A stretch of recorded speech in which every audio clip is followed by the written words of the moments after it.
तरीके से चुनाव में माहौल को बिगाड़ने का प्रयास किया गया। पुनः हुड़दंग और उनकी दबंगई भी हम लोगों ने देखी।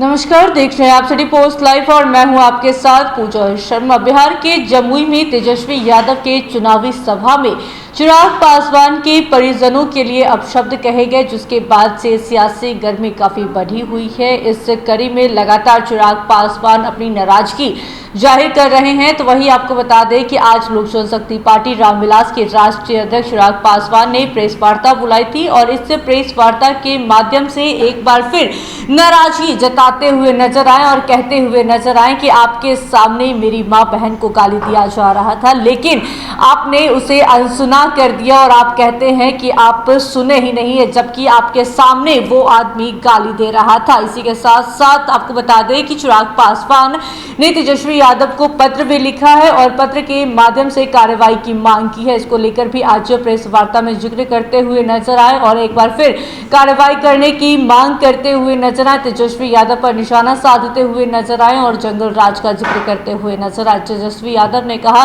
कि 90 की दशक का दिन याद आता है जब इस तरीके से हमारी माँ बहनों को खुलेआम गाली दिया करते थे और ये लोग मौन रहते थे। वही दशक फिर से लौट रहा है। तेजस्वी यादव के सामने मेरी माँ और बहनों के लिए अपशब्द कहे गए, लेकिन तेजस्वी यादव ने कुछ नहीं किया। अगर मैं उनकी जगह होता तो मैं उसी वक्त मुंह तोड़ जवाब देता। राजनीति एक और है। बता दें आपको कि चिराग पासवान की लगातार नाराजगी सामने आ रही है। ऐसे में एक बार फिर चिराग पासवान की नाराजगी सामने आई तो वही तेजस्वी यादव पर जबरदस्त निशाना साधते हुए नजर आए, तो साथ ही साथ मीसा भारती के द्वारा पूछे गए सवालों का भी जवाब देते हुए नजर आए। जब पत्रकारों ने उनसे सवाल किया कि मीसा भारती कह रही हैं कि जब उन पर सम्राट चौधरी ने टिप्पणी की थी तब उन्होंने कुछ क्यों नहीं कहा था, इसका जवाब देते हुए क्या कुछ कहते हुए नजर आ रहे हैं चिराग पासवान। छोड़े जाते हैं आपको उनकी बातों के साथ। को अंडरलाइन कर लीजिए, राष्ट्रीय जनता दल की नेतृत्व वाली,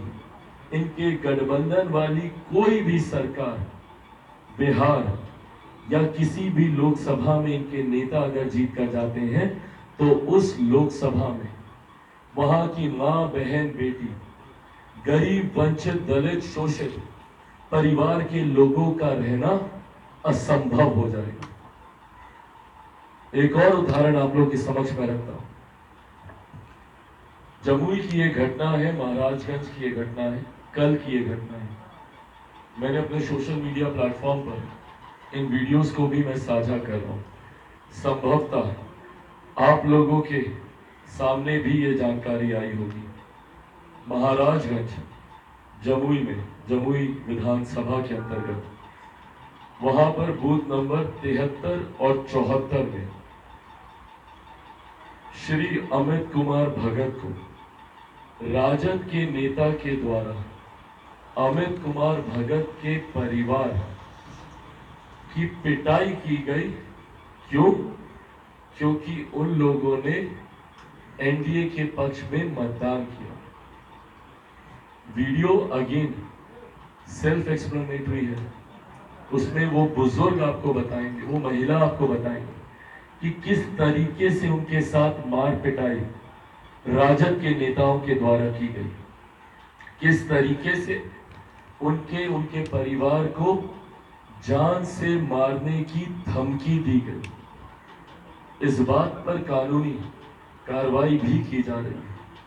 पर आप लोगों के माध्यम से मैं बताना चाहता हूं, और ये एक जगह का उदाहरण नहीं है, ये इस उदाहरण को मैं कोट इसलिए कर रहा हूं because this comes with a proof. मेरे पास वीडियो है इसको प्रमाणित करने के लिए। बाकी जगहों के लिए मैं मौखिक बोलूंगा बट कोई प्रूफ नहीं है, क्योंकि वहां के लोगों ने मुझे बताया, और बिना प्रूफ के मैं नहीं चाहता कि मैं आप लोगों के समक्ष कोई बातें रखूं। धीरे धीरे जैसे वहां के भी प्रूफ हमारे सामने आएंगे, मैं वो भी बातें आप लोगों के साथ मैं साझा करूं। पर यह जानकारी है अमित भगत जी की, आप वो वीडियो देखेंगे, एक बुजुर्ग व्यक्ति किस तरीके से डरा सहमा, लाचार, बेबस, अपने परिवार की जान की चिंता में। ये है हमारे नेता, ये है बिहार के दल जो बड़ी बड़ी बातें करते हैं, बेरोजगारी हटाएंगे, गरीबी हटाएंगे। 15 साल बिहार के लोगों ने दिया आपको। जब 15 साल में आप बिहार की गरीबी, बेरोजगारी नहीं हटा पाए, सबसे ज्यादा मजदूर बिहार में बने और मजदूर बनकर हम लोग, लेबर क्लास बनकर हम लोग दूसरे राज्यों में हम लोग गए इन्हीं लोगों के शासनकाल में। और ये लोग आज बिहार के विकास की बात करते हैं और इस तरीके से बिहार का विकास करेंगे, दलितों, वंचितों, शोषितों पे मारपीट करके।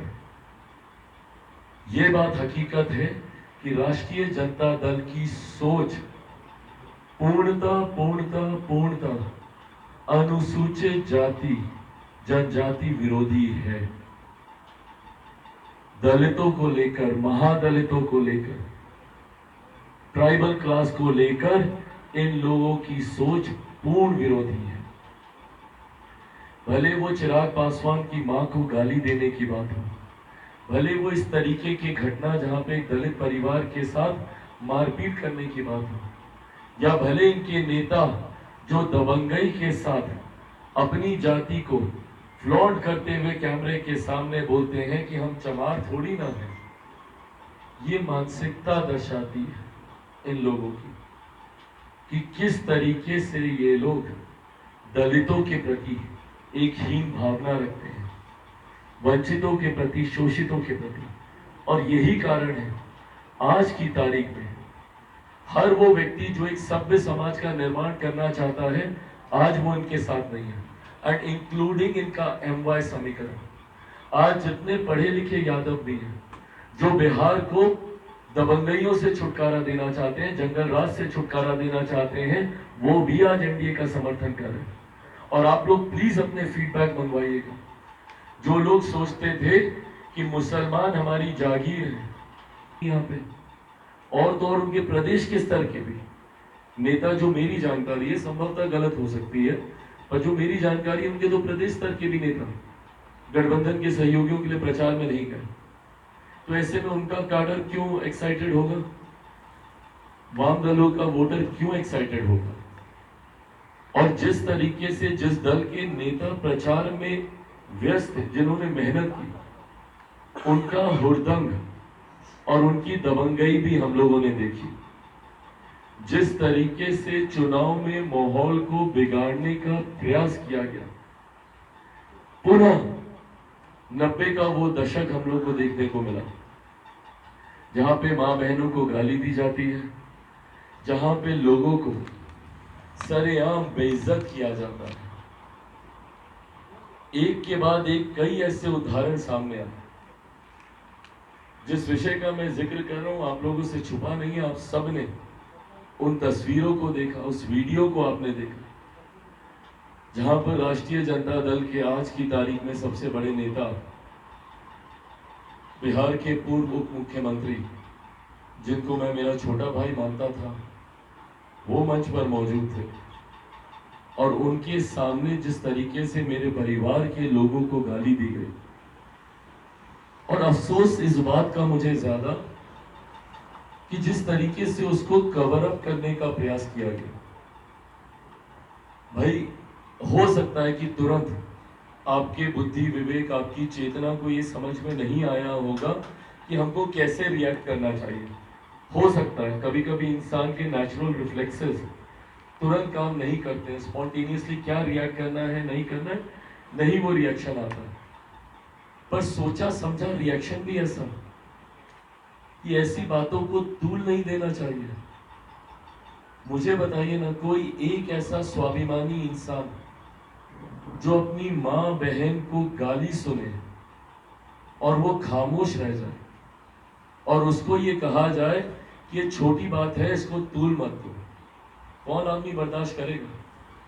मैं किसी के प्रति पर्सनल नहीं हो रहा, पर एक बार के लिए अपने आप को मेरी जगह पे रख के देखिए। जब आप ऐसे ऐसे शब्द जो हम लोग बोल नहीं सकते, जो बिना बीप के आप लोग अपने चैनल पे दिखा नहीं सकते, ये शब्द एक बार सोचिए, अगर आपके परिवार के बारे में कोई बोले, खून नहीं खोलेगा।